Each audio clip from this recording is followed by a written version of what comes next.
Waggaa fiyyee 8 yeroo hojjettutti mana isheen jirtu san kaameraan akka jiru hin beektu turte. Garuu dhumarratti waan ishee mudatee waan nama ajaa'ibudha. Egaa ashama harka fuunee kabajamtootaa fi daawwattoota hordoftoota keenya. Nageenyi koo kan jaalalaa fi kabajaa bakkaa fi lafa jirtanitti isiniif haa baay'atu. Anis obboleettiin keessan bakkaa fi lafan jirutti waaqayyoof galannaa ga'u nagaa fayyaa kooti. Kan wajjin jirtan ana waleetu kushiinaa madaamii keessa.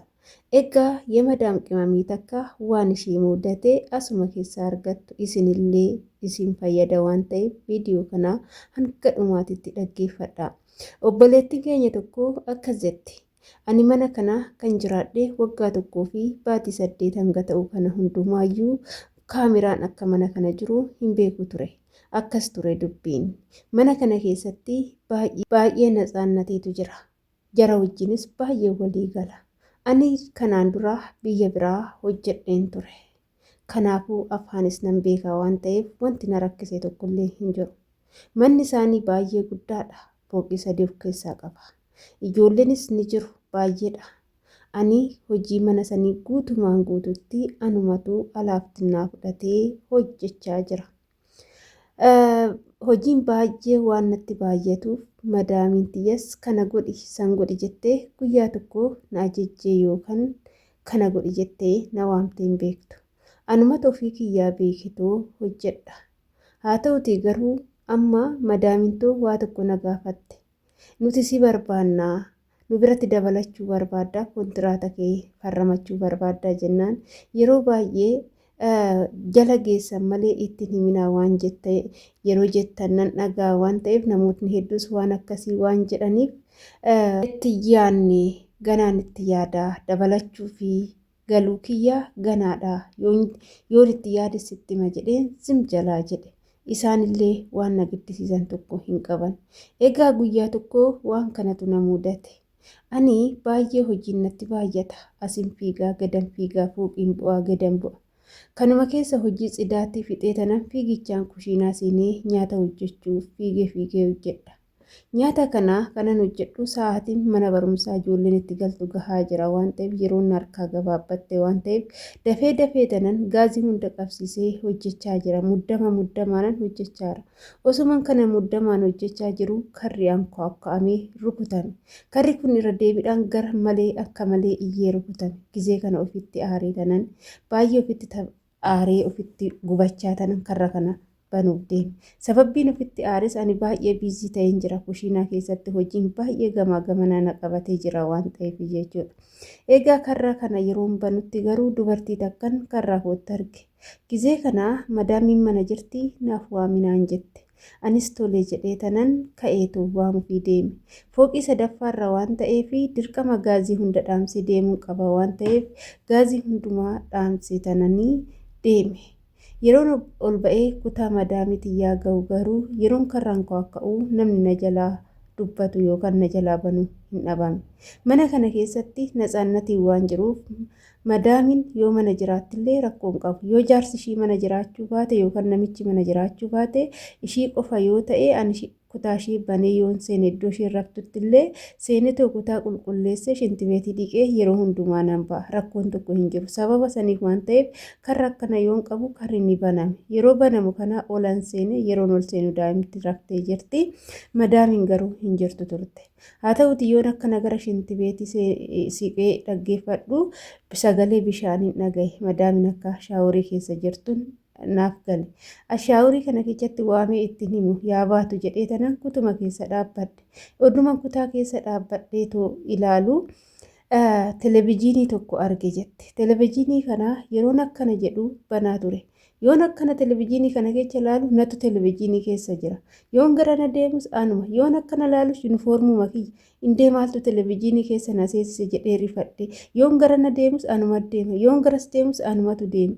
Indee jedhee tanan baay'ee rifadhee waan godhu wallaalee ofirra dhaabbadheen maalidha inni jedhee yoonan hubadhee ilaalu edaa inni kaameraadha.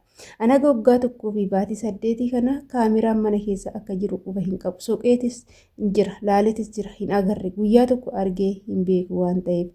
Innaa gizee kana rifadheetuman achumatti dhaabbadheen waan godhu wallaalee madaamiin daftee ba'uu hin dandeenye achumarraanan akkuma nama haaraa dhufeetitti mana kutaa keessaa gadi ba'e. Yeroon gadi ba'ee ishii shintibeet ishee keessaa baatu akka reefu nama dhufeetittan karra ishee hanqaa ka'e. Yeroo kana qoy uffachaan jira naan jette. Anis immoo dhaabbadhe. Erga uffattee kaateen booda kottu seeni naan jette nan seeni. Yeroon seenee jedhutti televezyiinii duraa sayyoon laalu cufamee jira. Egaa rifadhee tanan wantuman ergame yookaan ajajamillee himuun afaan ol na hidheetuman tan tabaatuman akkanatti namni alatti si barbaada jedheen itti himee ani ka'ee ba'ee deeme baay'ee rifadhe. Innaa anamma yaadduu natti ta'ee wantootaan anamma hojjechaa ba'e waan badaas mana kanatti guyyaa tokko hojjedheen beeku. Garuu gizeen kutaa kiyyatti galee uffata koo jijjiirradhu na laalaa turanii gizeen shaaworii galu na laalaa turanii laata kan jedhu yaaddootti ta'e jettee baay'ee na kofalchiiste jechuudha. Egaa baay'een keenya mana keessatti wanti nuuf hin galle ni jira. Kaameraan gosoota garaagaraatiin jira. Gosoota kaameraa kana baay'een keenya hin beeknu jechuudha. Kaameraan tokko akka laaptoopiitti isaanii laaptoopiitti xalafachuu danda'u, televezyiiniitti xalafachuu danda'u, akkasumas bilbila isaaniitti xalafachuu danda'u jechuudha. Kana jechuun giddi isin iddoo isin argitanitti kaameraa san godhanii jechuu miti. Bilbiluma keessaayyuu zimbiloo kan xalafamu ni jira waan ta'eef isaan iddoo hojiittis bakkuma hundattis nu hordofu jechuudha. Garuu ijoollee baay'een kaameraa sodaattu. Kaameraa maaliif akka sodaattan hin beeku. Ani kaameraa takkaa miti kaameraa 100 mana kana keessa galchanii mana muluu kaameraa kaameraa godhanii dhugaan siniin jedha waan takka hin shakku. Ofitti amanaa kaameraa wanni si sodaachisu hin jiru. Mana san keessatti waan gaarii yoo hojjenne waan tokko yoo waan badaa wannan taane wanta boruuf nu gaafachiisu tokko erga hojjenneen alatti erga ofitti amanneen alatti wanni tokko wanti kaameraa nu sodaachisu tokkollee hin jiru. Haa ta'uti garuu ijoollee baay'ee na kofalchiiftanii jechuudha. Kanaafuu wanni isiniin jechuu barbaade obboloota koo gizee biyya ormaa dhuftan yookaan immoo biyyuma ofii keessattuu biyyuma keenya keessattuu mana namaatitti yeroo gallee hojjennutti ofitti amanamummaadhaan hojjennaa miti. Kanaafuu mana sanittis yoo galte harkaan deemuu waan tokko fuudhuu yookaan waa balleechuu yoo hin qabaatin amala badaa hin qabaatin malee kaameraan akka fedhe yoo mana san jiraate jarri maa nyaatte maa dhugde siiniin jedhanii jechuudha. Siniif galee akka fedhan odoo xalafatanii immoo kutaa hirriba keenyaaf hin xalafatanii shintibeeti keenyaaf hin xalafatanii namni shintibeeti shaaworii yeroo galutti qullaasaa galashe aga fedhe soo ta'e namni kutaa ofii yoo galu uffata ofirraa baasee qayyarachuu waanuma jiru shaaworis yeroo galu qullaa ofii shaaworii galuu waanuma jiru jechuudha. Kanaafuu yoo xalafatanii kan qaama keenya laalan ta'e cubbuun kan isaaniiti malee kan keenyaa miti jechuudha. Kanaaf kun nu dhiphisuu hin qabu tasallee isin jedha hordoftoota kiyya. Egaa obboleetti keenya kanatu ishee mudate baay'ee nagarramte baay'ees na kofalchiiste. Innaa ijoollee haaraa biyyarraa dhufeef ijoollee addisiidhaa fi wanti kun haaraa ta'uu danda'a. Wanti akkanaa kun anas na mudatee jira akka jalqaba biyyaa bahetti jechuudha.